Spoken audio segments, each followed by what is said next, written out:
They call it the last free place in America. Tucked away in the vast emptiness of the California desert, Slab City stands as a symbol of ultimate independence, a place where the rules of mainstream society simply don't apply. But what does freedom really look like? Is it the absence of rules, or the presence of something deeper, like acceptance or the ability to truly be yourself? Here it's a sprawling, dusty encampment in the Sonoran Desert. No water, no power grid, no sewers, no laws. The harsh landscape is both a barrier and a shield keeping the outside world at bay. This is Slab City, a place that exists entirely off the grid, rejecting the society most of us know. Residents have chosen to leave behind the comforts and constraints of modern life. Some say it's America's deadliest zone, others call it a sanctuary for the forgotten and disillusioned. It's a place where danger and hope exist side by side. The truth is, somewhere in the middle, hidden beneath sun-baked dust and fierce independence. Every day here is a test of resilience and willpower. As you drive in, chaos reigns. Dirt tracks, makeshift homes, old buses, and scrap metal shelters. The landscape is ever-changing, shaped by the people who call it home. Yet, there's a strange sense of purpose. Every structure a testament to human ingenuity and the desire to carve out a space of one's own. Creativity thrives where resources are scarce. The people here, veterans, artists, retirees, rebels, are united by a need for acceptance and a community that doesn't judge. They come from all walks of life, each with a story to tell. But freedom comes at a price. The desert is unforgiving. Survival is a daily struggle, and the slabbers endure by relying on each other. Here, community is not just a word, but a lifeline. What keeps this place alive? The answer is more surprising than you might think. It's not just the desire for freedom, but the bonds formed in adversity, and the hope that tomorrow will bring something better. To understand Slab City, you have to look back at its origins. The name comes from the concrete slabs left behind after Camp Dunlap, a World War II Marine base, was dismantled. These slabs became the foundation for a new kind of settlement, one built on freedom, not order. At first, it was a seasonal escape for retirees, the snowbirds, seeking warmth and free camping. Over time, permanent residents arrived, people seeking escape from rent, rules, and the pressures of modern life. There was no plan, no leader. The community grew organically as more people were pushed to the margins. Slab City became a beacon for those with nowhere else to go, offering the freedom to exist without money, jobs, or judgment. Today, it's a layered society, snowbirds and RVs, homesteaders and shacks, all sharing the same lawless space. The slabs once meant for barracks now support a resilient community built on self-reliance and mutual aid. But what kind of life can you really build here?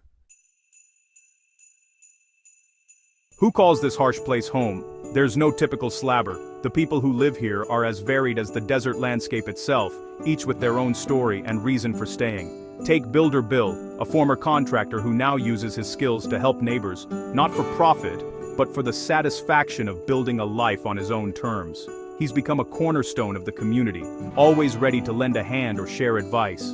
Artists like Pixel create mosaics from desert debris, free from commercial pressure, art for art's sake, woven into the landscape. Their creativity transforms discarded objects into vibrant expressions of hope and individuality. Not everyone is here by choice. Some, like a family living in a battered bus, lost everything in the last economic downturn. For them, Slab City is a last refuge, a place to start over when there's nowhere else to go. Life is hard, water is scarce, summers are brutal, and there's no formal schooling. But the sense of community is real. People look out for each other, sharing what little they have to get by. When their generator broke, 3 neighbors showed up with spare parts. You wouldn't find that in suburbia. Here, cooperation isn't just nice, it's necessary for survival. Others come seeking anonymity, hiding from past lives. Here, privacy is respected. Your past is your own business. If you want to be left alone, people will give you space. In Slab City, you're judged by how you treat others, not by your history. Respect and kindness go a long way in building trust. Are you a good neighbor? Do you contribute? That's what matters. Lending a hand or sharing a meal can mean everything out here. This patchwork of backgrounds somehow forms a community. Despite their differences, people find common ground in the struggle and the freedom. The question is, how do they make it work, day to day? What routines and rituals keep life moving forward in such a challenging place? What does it take to survive here? Ingenuity, resilience, and a willingness to adapt are essential. And what keeps people from giving up and leaving it all behind? For many, it's the sense of belonging, the freedom, and the hope that tomorrow might be a little better. Let's look at how life is built from scraps and dreams. In Slab City, survival is an art, and every resident is an artist in their own right. Life in Slab City is a daily lesson in resourcefulness. Water is precious, hauled in from town, every drop conserved. Showers are solar-heated bags, dishes washed in basins, gray water reused for hardy plants. Power comes from the sun solar panels atop shacks and RVs, powering lights, radios, and the essentials. Homes are built from whatever you can find: boats, shipping containers, even airplane fuselages. One man's trash is another man's treasure, is the rule of architecture here.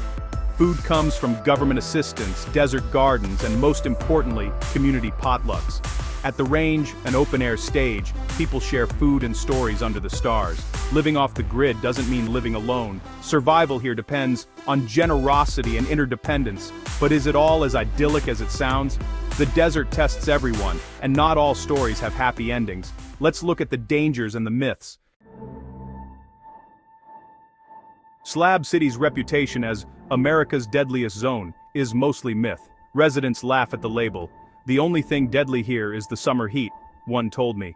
Yes, there's no law enforcement, and disputes are settled internally. Petty theft happens, especially when the population swells. Drug addiction is a problem, as in many marginalized places, and there's no official help. But violent crime is rare. The community polices itself. Troublemakers are simply told to leave. The real dangers are dehydration, heat stroke, and the daily struggle for basics. The myth comes from a few high-profile incidents and the presence of people living on society's edge. In reality, Slab City is less about violence and more about raw, unfiltered humanity. Every slabber has a story, some of hope, some of hardship. Each person who calls this place home carries a unique journey, shaped by the desert's challenges and the community's unexpected warmth. Spider, a veteran, found peace here after years of drifting. It's quiet. I can hear myself think. The sky makes my problems feel small. For him, the vastness of the desert offers a rare sense of freedom and clarity, a place to finally rest. For others, it's a last refuge. One woman, living in her car with her cat, arrived after losing everything. Nobody looked down on me. Someone gave me a blanket. Someone else shared food. In Slab City, kindness often comes from those who have little to give. There's resilience and joy, too. A children's area, built by residents, is filled with laughter and art, even if the kids have little else. Their creativity and playfulness bring color and hope to the harsh landscape. These stories reveal a place of contradictions: pain and joy, survival and freedom. Here, struggle and celebration exist side by side, shaping a community unlike any other. Slab City is a microcosm of the human condition, stripped bare. It's a place where people confront their limits, but also discover unexpected strengths. The most important story isn't about anarchy or danger, it's about the power of community. Neighbors become family, and survival depends on helping one another. And nowhere is that spirit more visible than in the art and music that fill the desert. Creative expression becomes a lifeline, connecting people and lifting spirits. Here, hope and hardship coexist, woven into the fabric of daily life.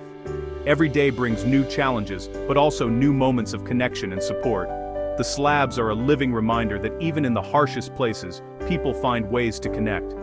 Bonds are forged in adversity, and small acts of kindness ripple through the camp. Let's see how creativity shapes this community. Art and music are woven into daily life, transforming the desert into a canvas of hope. Art and music are more than hobbies.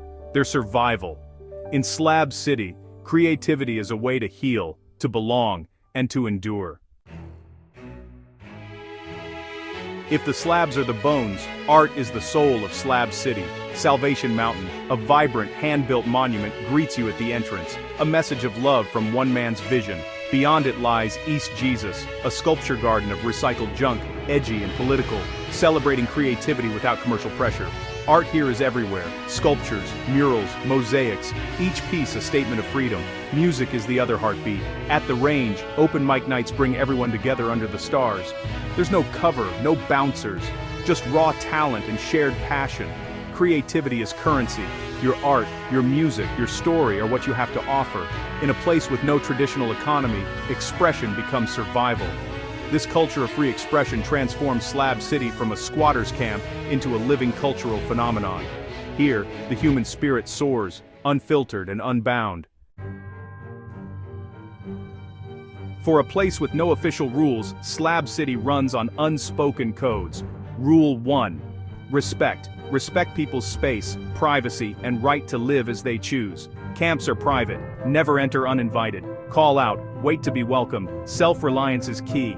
Take care of your own needs. Don't be a drain on others. There's no garbage service. Pack out your trash or reuse it. Contribution matters. Share skills. Help with repairs. Cook a meal. Play music.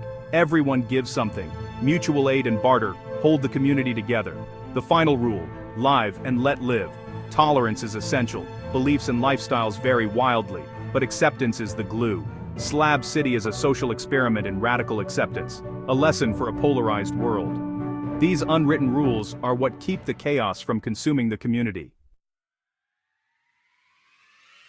As I left Slab City, I realized freedom here isn't easy. It's a heavy responsibility. It's freedom from rent, but not from struggle. It's the right to succeed or fail on your own terms. The real secret of Slab City is its humanity, stripped of status and wealth. People rediscover community and generosity. It's not a utopia. Life is messy, hard, and imperfect, but it's also creative, resilient, and compassionate. The slabs force us to ask, what do we really need? What have we traded for comfort and security? The people here hold up a mirror to the rest of us, showing what's lost in the pursuit of the conventional good life. I left with relief for modern comforts, but nostalgia for the raw connection I'd witnessed. There are more stories to tell, more hidden worlds to explore. Subscribe and join me as we keep pulling back the curtain on the forgotten corners of our world.